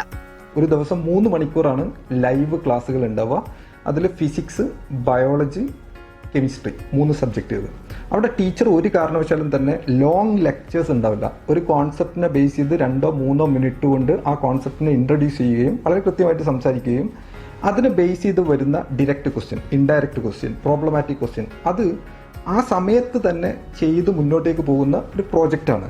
ആ ഓപ്ഷനുകൾ കുട്ടികൾ അവിടെ ആപ്പിൽ ക്ലിക്ക് ചെയ്യുമ്പോൾ അത് ഒന്നുകിൽ കറക്റ്റാവും അല്ലെങ്കിൽ തെറ്റാൻ സാധ്യതയുണ്ട്. കറക്റ്റ് ആണെങ്കിൽ റീഇൻഫോഴ്സ്മെന്റ് ആയിട്ട് കോയിനും ക്യാഷ് ബാക്കും ഒക്കെ വരും. അപ്രതീക്ഷിതമായി പരീക്ഷ റദ്ദാക്കപ്പെട്ടതോടെ എന്ത് ചെയ്യണമെന്നറിയാതെ മാനസിക വിഷമത്തിലായ വിദ്യാർത്ഥികൾക്കും രക്ഷിതാക്കൾക്കും വലിയൊരു ആശ്വാസമാവുകയാണ് ബ്ലൂ ലൈൻസിന്റെ ഈ സൗജന്യ ക്രാഷ് കോഴ്സ്. സ്കൂൾ തലം മുതൽ പ്രൊഫഷണൽ കോഴ്സുകൾക്ക് വരെ ഡിജിറ്റൽ പഠന രംഗത്ത് വിപ്ലവം സൃഷ്ടിച്ചുകൊണ്ടിരിക്കുന്ന ബ്ലൂ ലൈൻസ് വിദേശത്തുള്ളവർക്കുൾപ്പെടെ കൃത്യമായ പരിശീലനം ഉറപ്പാക്കുന്നതിലൂടെ വരാനിരിക്കുന്ന നീറ്റ് പുനഃപരീക്ഷയെ ആത്മവിശ്വാസത്തോടെ നേരിടാൻ വിദ്യാർത്ഥികളെ പ്രാപ്തരാക്കുകയാണ്. Business desk, media 1. യുഎഇയിലെ പ്രമുഖ മെഡിക്കൽ സെന്റർ ഷിഫ മുവൈലയുടെ പുതിയ ക്ലിനിക് ഷാർജയിൽ പ്രവർത്തനം ആരംഭിച്ചു. ഉദ്ഘാടനത്തിന്റെ ഭാഗമായി മെയ് 31 വരെ എല്ലാ ഡോക്ടർമാരുടെയും കൺസൾട്ടേഷൻ പൂർണ്ണമായും സൗജന്യമായി ലഭിക്കുമെന്ന് മാനേജ്മെന്റ് അറിയിച്ചു. ഷാർജ മുവൈലയിലാണ് അത്യാധുനിക സൗകര്യത്തോടെ ഷിഫ മുവൈല മെഡിക്കൽ സെന്റർ പ്രവർത്തനം ആരംഭിച്ചത്. മിതമായ കൺസൾട്ടേഷൻ ചാർജോടുകൂടി എല്ലാവർക്കും കൃത്യമായതും മികച്ചതുമായ ചികിത്സാ രീതി ലഭ്യമാക്കുകയാണ് ലക്ഷ്യമെന്ന് അധികൃതർ പറഞ്ഞു. ഇവിടെ വലിയ ഏരിയയിലെ ഏറ്റവും വലിയ ക്ലിനിക്കായിട്ടാണ് നമ്മളിവിടെ പ്രവർത്തനം തുടങ്ങിയിരിക്കുന്നത്. നമ്മുടെ എല്ലാ ഡിപ്പാർട്ട്മെൻറ്റും നമുക്കിവിടെ അവൈലബിൾ ആണ്. GP ഡോക്ടർ മുതൽ ഡെൻ്റൽ മുതൽ dermatology, internal medicine, general surgery, aesthetic derma, നമുക്ക് സ്പെഷ്യലായിട്ട് ഫീമെയിൽ റേഡിയോളജിസ്റ്റ് ഉണ്ട്, നമുക്ക് എക്സ്റേ ഉണ്ട്, എല്ലാം തന്നെ അവൈലബിൾ ആണ് നമുക്ക്. ഉദ്ഘാടനത്തോടനുബന്ധിച്ച് മെയ് 31 വരെ എല്ലാ ഡോക്ടർമാരുടെയും കൺസൾട്ടേഷൻ സൗജന്യമായി ലഭിക്കുമെന്നും വിവിധ ഹെൽത്ത് ചെക്കപ്പ് പാക്കേജുകളും കുറഞ്ഞ ചെലവിൽ ലഭ്യമാകുമെന്നും മാനേജ്മെന്റ് അറിയിച്ചു. വിവിധ ഡിപ്പാർട്ട്മെന്റുകളിലായി 22-ലധികം സ്പെഷ്യലിസ്റ്റ് ഡോക്ടർമാരുടെ സേവനങ്ങളും ലഭ്യമാണ്. കൂടുതലും നമ്മൾ ഫോക്കസ് ചെയ്യുന്നത് ഫാമിലി പേഷ്യൻസിനെയാണ്. നമുക്ക് 22 ഡോക്ടേഴ്സ് തന്നെ ഇനീഷ്യലി നമ്മൾ സ്റ്റാർട്ട് ചെയ്തിട്ടുണ്ട്. നെക്സ്റ്റ് 3 മന്തിൻ്റെ ഉള്ളിൽ സീസൺ സ്റ്റാർട്ട് ചെയ്യുന്ന സമയത്തേക്കും നമ്മളൊരു 40 ഡോക്ടേഴ്സോളം നമ്മളെ മെഡിക്കൽ സെന്ററിൽ അവൈലബിൾ ആയിരിക്കും. ഉദ്ഘാടനത്തിന്റെ ഭാഗമായി സോഷ്യൽ മീഡിയ താരങ്ങളും ഗായകരും അടങ്ങിയ പ്രത്യേക പരിപാടിയും നടന്നു. Media 1, Sharjah. കുവൈത്തിലെ ആരോഗ്യരംഗത്ത് പ്രവർത്തനം വിപുലീകരിച്ച മെഡെക്സ് മെഡിക്കൽ ഗ്രൂപ്പ് ഫർവാനിയയിൽ മെഡെക്സ് ഗ്രൂപ്പിന്റെ 3ാമത്തെ ബ്രാഞ്ച് പ്രവർത്തനം ആരംഭിച്ചു. ആധുനിക ചികിത്സാ സൗകര്യങ്ങളോടെയാണ് പുതിയ മെഡിക്കൽ സെന്റർ പൊതുജനങ്ങൾക്ക് തുറന്നുകൊടുക്കുന്നത്. ഫർവാനിൽ നടന്ന പ്രൗഢഗംഭീരമായ ചടങ്ങിൽ മെഡെക്സ് മെഡിക്കൽ ഗ്രൂപ്പ് പ്രസിഡന്റും ചെയർമാനുമായ മുഹമ്മദ് അലി VP, മുഹമ്മദ് അദൈൽ അൽ മുനവർ എന്നിവർ ചേർന്നാണ് പുതിയ ബ്രാഞ്ച് ഉദ്ഘാടനം ചെയ്തത്. മെഡെക്സ് ഗ്രൂപ്പിന്റെ കുവൈത്തിലെ 3ാമത്തെ ബ്രാഞ്ചാണിത്. ചടങ്ങിൽ Faisal Ijlawi al Arbeez, Jasim Mohammed Allush al Asmi, Medex CEO Sharafuddin Kanneth, general manager Imtiaz Ahmed, operation head Junais Koyima എന്നിവരടക്കമുള്ളവർ പങ്കെടുത്തു. എല്ലാ വിഭാഗം ഡോക്ടർമാരുടെയും സേവനങ്ങൾക്ക് പുറമെ അത്യാധുനിക ലാബ് പാരാമെഡിക്കൽ സൗകര്യങ്ങളും പുതിയ ബ്രാഞ്ചിൽ ഒരുക്കിയിട്ടുണ്ട്. ഫർവാനിയിൽ നമ്മുടെ സ്വപ്നം യാഥാർത്ഥ്യമായ ഒരു ദിവസമാണെന്ന് ഇവിടെ കൂടിയ എല്ലാ ആളുകളും എത്തിച്ചേർന്ന എല്ലാ ആളുകളോടും മെഡെക്സിന്റെ നന്ദിയും കടപ്പാടും അറിയിക്കുകയാണ്. ഞങ്ങളുടെ കൺസൾട്ടേഷൻ ഫീസ് 50%ഉം മറ്റെല്ലാ പ്രൊസീജിയേഴ്സിനും ഞങ്ങൾ 30% കൂടിയും ജനങ്ങൾക്ക് വേണ്ടി, ഇവിടുത്തെ ജനങ്ങൾക്ക് വേണ്ടി 2 മാസത്തേക്ക് ഞങ്ങൾ അത് പ്രഖ്യാപിക്കുകയാണ്. എല്ലാവരും മെഡെക്സിൻ്റെ ഈ പരിപാടിക്ക് എല്ലാവർക്കും ഒരിക്കൽ കൂടി നന്ദിയും കടപ്പാടും ഇവരെ പങ്കെടുത്ത ആളുകൾക്കും ഇവിടുത്തെ ഈ മലയാളി സമൂഹത്തിനും മറ്റ് ഈ നാട്ടിലെ കുവൈത്തികളായ നല്ല ആളുകൾക്കും എല്ലാവർക്കും കഴിവിൻ്റെ പരമാവധി ഉപയോഗപ്പെടുത്തണമെന്ന് വളരെ വിനീതമായി അഭ്യർത്ഥിക്കുന്നു. ഉദ്ഘാടനത്തോടനുബന്ധിച്ച് 2 മാസത്തേക്ക് ഡോക്ടർ കൺസൾട്ടേഷനുകൾക്ക് 50%, ലാബ് ടെസ്റ്റുകൾക്കും മറ്റു മെഡിക്കൽ സേവനങ്ങൾക്കും 30% വരെ ഇളവും ലഭ്യമാകും. Media 1, Kuwait city. വലിയ പെരുന്നാളിനെ വരവേൽക്കാൻ സജീവമായി UAEയിലെ വസ്ത്രവിപണി. പെരുന്നാൾ വസ്ത്രങ്ങൾ എടുക്കാൻ വിദേശ ബ്രാൻഡുകൾക്കൊപ്പം ഇന്ത്യൻ ബ്രാൻഡുകളും ശ്രദ്ധേയമാവുകയാണ്. ബലിപെരുന്നാൾ അടുത്തെത്തിയതോടെ UAEയിലെ വസ്ത്രവിപണികളിലാണ് കൂടുതലും തിരക്കനുഭവപ്പെടുന്നത്. വിദേശ ബ്രാൻഡുകൾക്കൊപ്പം ഇന്ത്യൻ ബ്രാൻഡുകൾക്കും വൻ സ്വീകാര്യതയാണ് ഇവിടെ ലഭിക്കുന്നത്. സ്റ്റൈലിനും ട്രെൻഡിനും പുറമെ കാലാവസ്ഥയ്ക്ക് അനുയോജ്യമായ വസ്ത്രങ്ങൾക്കാണ് ആവശ്യക്കാരേറെയെന്നും ഈ രംഗത്തുള്ളവർ പറയുന്നു. ആളുകൾ പുറത്തേക്ക് ഇറങ്ങുന്നത് ജസ്റ്റ് ഡ്രസ്സ് വാങ്ങാൻ വേണ്ടി മാത്രമല്ല, അവർക്ക് നല്ലൊരു ഷോപ്പിംഗ് എക്സ്പീരിയൻസ് വേണം, നല്ലൊരു സ്റ്റൈലിഷായ ന്യൂ ട്രെൻഡി കളക്ഷൻസ് ഒക്കെ അന്വേഷിച്ചാണ് ഇപ്പോൾ ആളുകൾ വരുന്നത്. പ്രമുഖ ഇന്ത്യൻ ബ്രാൻഡായ വൈറ്റ് ലൈൻ ലൈവ് ഷോറൂം ഈ സീസണിൽ പ്രത്യേക ശ്രദ്ധ നേടുകയാണ്. പ്രീമിയം ഫോമൽസ്, കാഷ്വൽസ്, യൂണിസെക്സ് കളക്ഷനുകൾ എന്നിവയാണ് പ്രധാന ആകർഷണമായുള്ളത്. പെരുന്നാൾ സമ്മാനമായി നൽകാൻ അനുയോജ്യമായ സ്റ്റൈലിഷ് ഷർട്ടുകൾ, ലിനൻ വെയർ, ട്രെൻഡി കാഷ്വൽ ഔട്ട്ഫിറ്റുകൾ എന്നിവ വാങ്ങാൻ കൂടുതൽ ആളുകളും ലൈഫിനെ തന്നെ തിരഞ്ഞെടുക്കുന്നതായി അധികൃതർ പറയുന്നു. ഇതിന് പ്രത്യേകിച്ച് ഫാമിലി ഗെറ്റ് ടുഗദർ ഉണ്ടാവും. അതുപോലെ തന്നെ ഫാമിലിക്ക് ഗിഫ്റ്റ് കൊടുക്കാൻ വേണ്ടിയിട്ടുള്ള അവർ കൂടുതൽ ഡ്രസ്സുകൾ മേടിക്കും. അതിനൊക്കെ പറ്റിയ നല്ല ഫാഷൻ ട്രെൻഡി ഐറ്റംസ് ഒക്കെ ഇപ്പോൾ വൈറ്റ് ലൈൻ്റെ പ്രോഡക്റ്റിൽ ലഭ്യമാണ്. ആഘോഷവേളകളിലും യാത്രകൾക്കും ഇണങ്ങുന്ന പ്രത്യേക കളക്ഷനുകൾ ലൈഫിൽ ഒരുക്കിയിട്ടുണ്ടെന്നും മാനേജ്മെന്റ് അറിയിച്ചു. Media 1 Dubai. കുവൈത്തിൽ പൊതുസ്ഥല കയ്യേറ്റങ്ങൾ തടയാനും ശുചിത്വം ഉറപ്പാക്കാനുമായി മുനിസിപ്പാലിറ്റി പരിശോധന ശക്തമാക്കി. ഫഹാഹിലിൽ നടത്തിയ പരിശോധനയിൽ 27 നിയമലംഘനങ്ങൾ കണ്ടെത്തി. വിവിധ ഭാഗങ്ങളിൽ നിന്ന് ഉപേക്ഷിക്കപ്പെട്ട 60 വാഹനങ്ങളും മോട്ടോർ സൈക്കിളുകളും പിടിച്ചെടുത്തു. ദോഹ വേദിയായ GCC ഗെയിംസിൽ കിരീടം തൂക്കി ഖത്തർ. 134 മെഡലുകൾ നേടിയാണ് ഖത്തർ ചാമ്പ്യൻ പട്ടം സ്വന്തമാക്കിയത്. സൗദിയാണ് രണ്ടാം സ്ഥാനത്ത്. ഗെയിംസിന്റെ തുടക്കം മുതൽ നേടിയ ആധിപത്യം ഒരു ഘട്ടത്തിലും വിട്ടുകൊടുക്കാതെയാണ് ഖത്തർ കിരീടം സ്വന്തമാക്കിയത്. 48 സ്വർണവും 50 വെള്ളിയും 36 വെങ്കലവും അടക്കം 134 മെഡലുകളാണ് ആതിഥേയർ വാരിക്കൂട്ടിയത്. 32 സ്വർണവും 27 വെള്ളിയും അടക്കം 82 മെഡലുകളുമായി സൗദി റണ്ണറപ്പായി. 25 സ്വർണവും 22 വെള്ളിയും അടക്കം 63 മെഡലുകളോടെ ബഹ്റൈൻ മൂന്നാം സ്ഥാനം സ്വന്തമാക്കി. 14 സ്വർണമടക്കം 60 മെഡലുകളുമായി കുവൈത്ത് നാലാമതും 13 സ്വർണമടക്കം 66 മെഡലുകളുമായി UAE അഞ്ചാമതുമായി. 29 മെഡൽ നേടിയ ഒമാൻ ആറാമതാണ്. മെയ് 11 ആരംഭിച്ച ഗെയിംസിന്റെ 4ാം പതിപ്പായിരുന്നു ഇത്തവണത്തേത്. 11 വേദികളിലായി 19 കായിക ഇനങ്ങളിലാണ് മത്സരങ്ങൾ അരങ്ങേറിയത്. ഒരു ഗൾഫ് ഒരു ഹൃദയം എന്ന ആശയത്തിലാണ് ഇത്തവണത്തെ മേള സംഘടിപ്പിച്ചത്. Media 1 Doha. വായനയുടെ പുതുലോകം തുറന്ന ദോഹ അന്താരാഷ്ട്ര പുസ്തകോത്സവം സമാപനത്തിലേക്ക്. 10 ദിവസം നീണ്ട മേളയ്ക്കാണ് സമാപനമാകുന്നത്. മേളയുടെ 35ാം പതിപ്പായിരുന്നു ഇത്തവണത്തേത്. അക്ഷരങ്ങളെ നെഞ്ചേറ്റിയ 10 ദിവസത്തിനാണ് ദോഹയിൽ സമാപനമാകുന്നത്.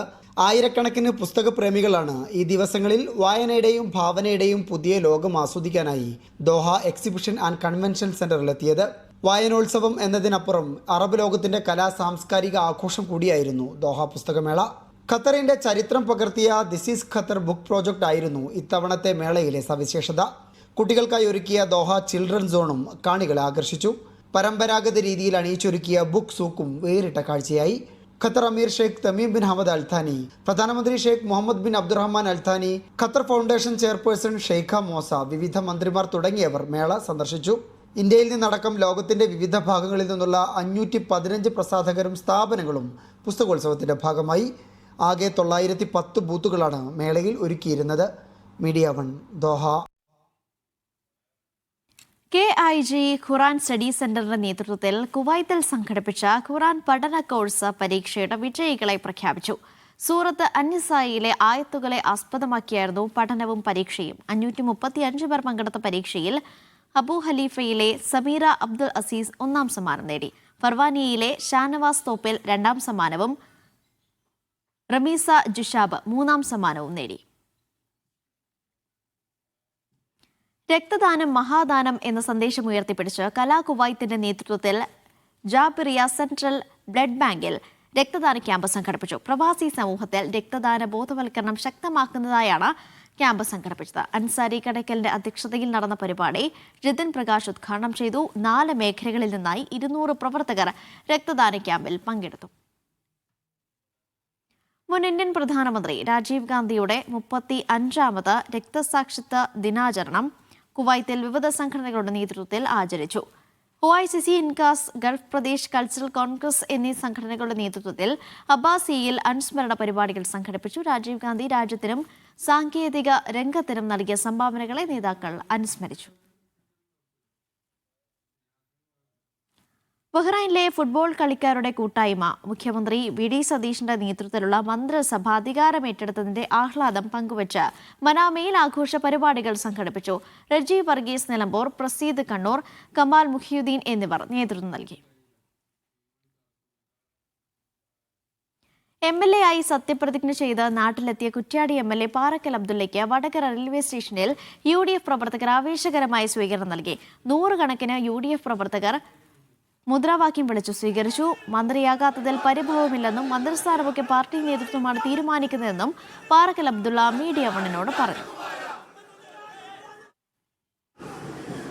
മന്ത്രിയാകാൻ വേണ്ടിയല്ല മത്സരിച്ചത്.